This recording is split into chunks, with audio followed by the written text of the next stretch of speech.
Ahibba'il kiram, pada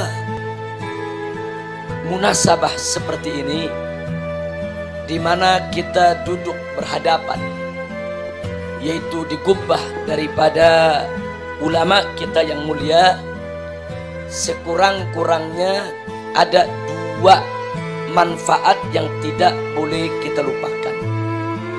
Saya jadi teringat akan firman Allah Subhanahu wa taala dalam surat Hud ayat 120.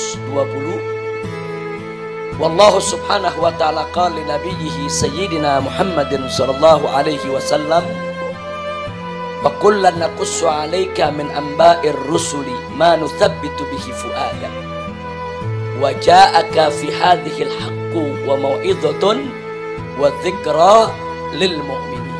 Shadaqallahul azim.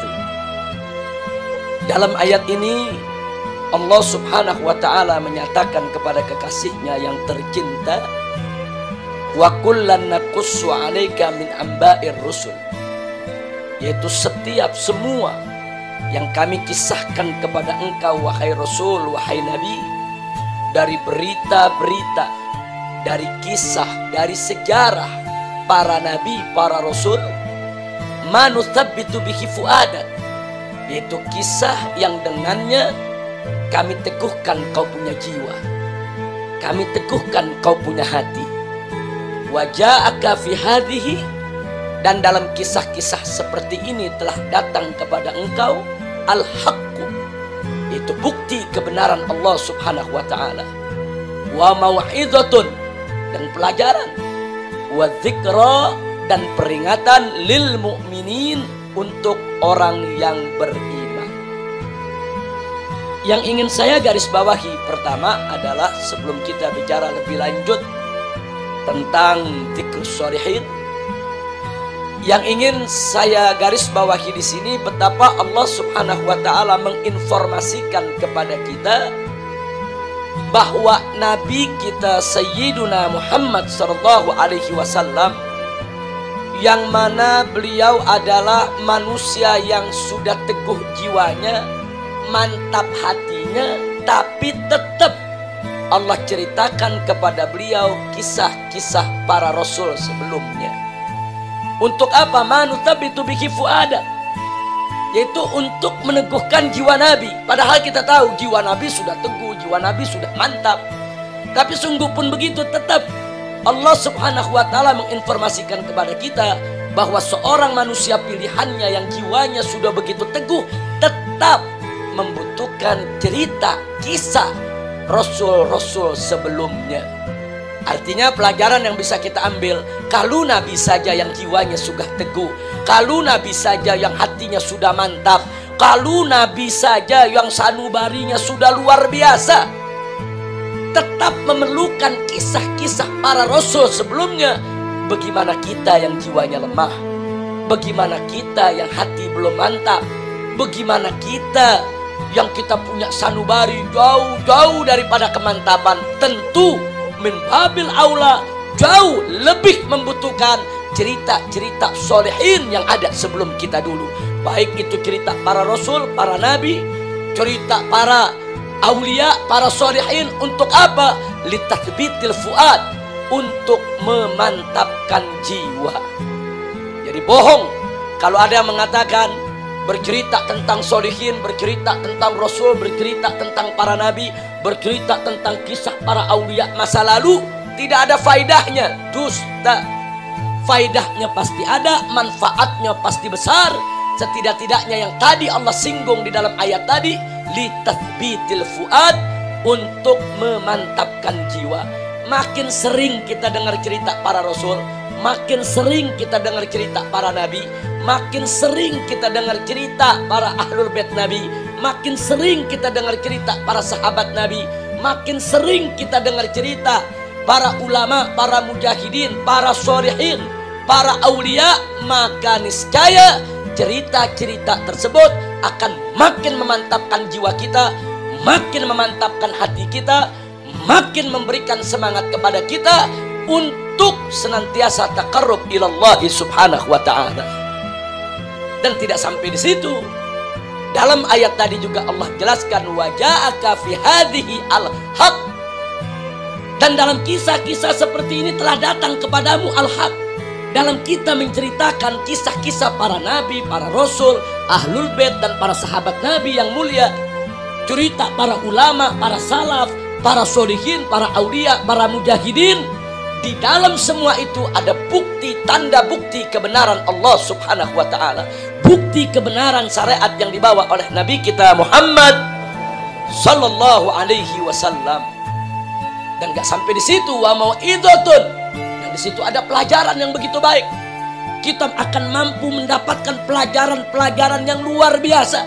Pelajaran-pelajaran yang menakjubkan, yang mengagumkan, yang akan menjadi dorongan semangat bagi kita untuk lebih mau mengorbankan apapun yang kita miliki dalam rangka untuk meraih ridho Allah subhanahu wa ta'ala.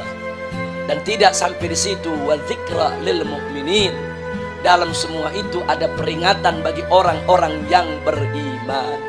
Fa inna dzikra tanfa'ul mu'minin. Yang namanya dzikra, peringatan, pasti akan manfaat bagi orang yang beriman. Hanya orang-orang yang hatinya sudah berkarat, yang imannya sudah lenyap, yang tidak mengambil manfaat daripada az-zikra yang Allah tuangkan di dalam kitab sucinya Al-Quran, atau yang disampaikan oleh Nabi kita Sayyiduna Muhammad sallallahu alaihi wasallam dalam untayan-untayan hikmah hadis yang beliau sampaikan melalui para sahabatnya sehingga sampai kepada kita. Nah, hibail kiram, duduknya kita di tempat ini tentunya tidak bisa kita pungkiri kalau kita terus mengenang apa yang pernah dilakukan oleh Sahibul Gubbah, apa yang pernah dilakukan oleh Al-Habib Alwi bin Sigaf As-Sigaf, dan apa yang pernah dilakukan oleh ulama-ulama baik di zaman beliau maupun di zaman sebelumnya, semua itu akan mengantarkan kita kepada tathbitul fuad. Jadi orang yang nggak pernah baca sejarah, nggak pernah tahu cerita para solihin, nggak pernah tahu cerita para aulia, sulit dia untuk memantapkan jiwanya. Tapi orang-orang yang sering mendengar atau sering membaca cerita orang-orang terdahulu, min amba'il rusul wa min amba'il anbiya wa min amba'il ulama wa min amba'il awliya is-salihin, niscaya akan mendapatkan tathbitul fuad untuk memantapkan jiwa dan sanubarinya sehingga enggak mudah goyah di dalam menghadapi segala tantangan kehidupan. Yang kedua, dengan kumpul kita di tempat ini, maka kita telah memantapkan langkah lil husul alal barakah. Sekurang-kurangnya berkah yang kita dapatkan tadi itu, kita mendapatkan al-haq, bukti kebenaran akan syariat yang dibawa oleh Nabi Muhammad sallallahu alaihi wasallam. Kita mendapatkan mau'idhah, kita mendapatkan zikra. Di dalam mau'idhah, di dalam zikra, di dalam bukti kebenaran Allah, di dalamnya terdapat keberkahan yang luar biasa. Belum lagi keberkahan-keberkahan lain yang kita dapatkan dari zikir kita, dari doa kita, dari sholawat kita.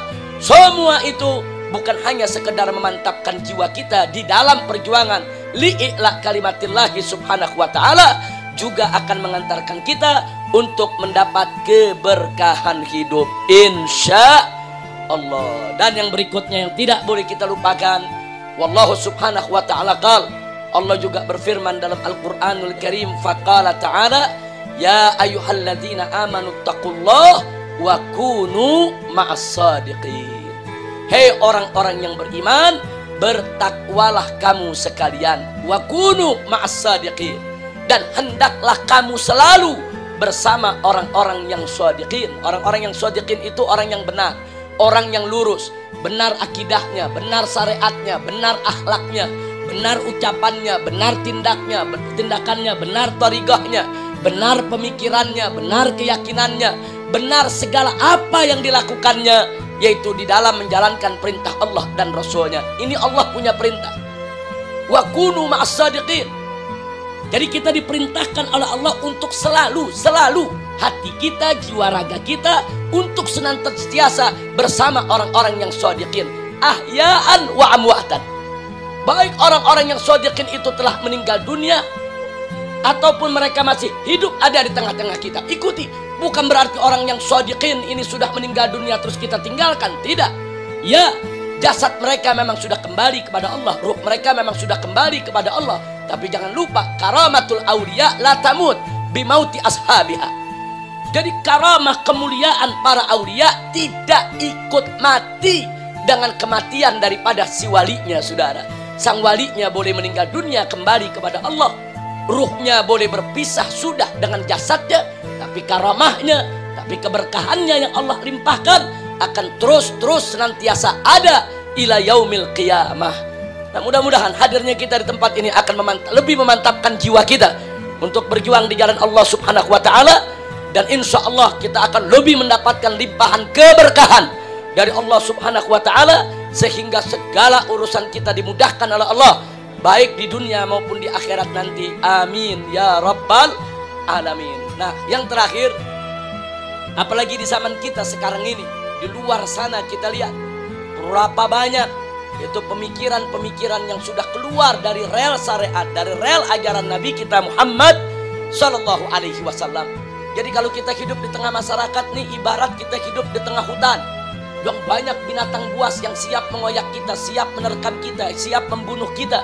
Di luar sana, saudara, begitu banyak tantangan, aneka ragam kemunkaran, kemaksiatan, kesesatan, penyelewengan. Ini mengepung kita di mana-mana. Kalau kita tidak hadir di majalisul khair, kalau kita tidak hadir di majelis-majelis seperti ini yang penuh keberkahan, siapa yang akan melindungi kita dari pengaruh-pengaruh rusak yang ada di sekitar kita? Kita nggak bakal mampu dengan kekuatan kita sendiri. Iman kita terlalu lemah untuk menghadapi segala tantangan tersebut, kecuali dengan pertolongan Allah Subhanahu wa ta'ala. Nah, di majelis yang semacam inilah, apakah itu majelis zikir, apakah itu majelis ta'lim, apakah itu majelis-majelis an-nusuh wal mawa'id dan lain sebagainya, turun keberkahan, turun pertolongan Allah, turun rahmat dan ridhonya yang akan menjadi senjata kita, amunisi kita, tameng kita, perisai kita, sehingga kita tidak mudah dimangsa oleh hewan-hewan buas yang ada di tengah kehidupan kita, yang setiap saat ingin merusak akidah kita, syariat kita, akhlak kita. Mudah-mudahan Allah menyelamatkan kita semua. Dan akhirnya saya ingatkan bagaimana para salaf pernah mengatakan, inda dzikris shalihin tanzilul barakah atau tanzilur rahmah. Jadi dengan kita mengingat orang-orang soleh, rahmat keberkahan akan Allah turunkan. Ini satu gol yang masyhur, ma'ruf wa mu'taraf inda ulama'ina as-salihin. Nah, mudah-mudahan jadi yakinlah kita duduk di sini tidak sia-sia. Kita pulang dari sini insya Allah akan mendapatkan barakah, dan semoga kita semua akan semakin kuat iman dan takwa kita, serta dikuatkan pula ukhuwah Islamiyah kita. Terima kasih kita ucapkan, kita sampaikan kepada guru kita, kepada orang tua kita Habib Hussein As-Saggaf yang datang dari Gresik jauh-jauh ke tempat ini.